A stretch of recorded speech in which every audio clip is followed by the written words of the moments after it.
Hi అండి. ఈరోజు వచ్చేసి నేను ములక్కాయ టమాటా కర్రీ చేశానండి. చూడండి, చూస్తుంటేనే చాలా బాగుంది కదండి.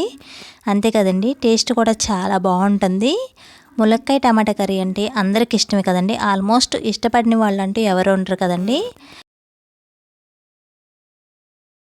చూడండి, ములక్కాయలను అయితే ఇలా కట్ చేసుకుని పెట్టుకున్నా, అలానే కట్ చేసి పెట్టుకున్న టమాటా ముక్కలు, పచ్చిమిర్చి. నా దగ్గర ఉల్లిపాయ లేదని చెప్పి నేను ఉల్లిపాయ అయితే వేయట్లేదండి. అయినా కానీ కర్రీ మాత్రం గ్రేవీ వస్తుంది, టేస్ట్ కూడా చాలా బాగుంటుందండి.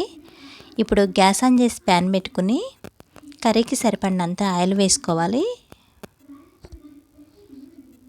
ఆయిల్ వేడైన తర్వాత పోపు దినుసులు, అలానే పచ్చిమిర్చి, తాలింపులోనే ములక్కాయ ముక్కలు కూడా వేస్తే ములక్కాయలు అనేది తొందరగా ఉడుకుతాయి. అలానే కొంచెం పసుపు, ఉప్పు వేసేసుకుని ములక్కాయ ముక్కల్ని ఉడికించుకోవాలండి. చూడండి, ములక్కాయ ముక్కలు ఉడికిన తర్వాత కట్ చేసి పెట్టుకున్న టమాటా ముక్కలను కూడా వేసుకుని, కల్లుప్పు వేసుకుని, అలానే కొంచెం అల్లం వెల్లుల్లి పేస్ట్ కూడా వేసేసుకుని మొత్తం కలిసేలాగా కలుపుకోవాలండి. ఎప్పుడైనా సరే టమాటా కర్రీ చేసేటప్పుడైనా, ఏ కర్రీ చేసేటప్పుడైనా సరే కల్లుప్పు వేయండి, కర్రీ టేస్ట్ బాగుంటుందండి. ఇప్పుడు మూత పెట్టేసి ఉడికించుకోవాలండి.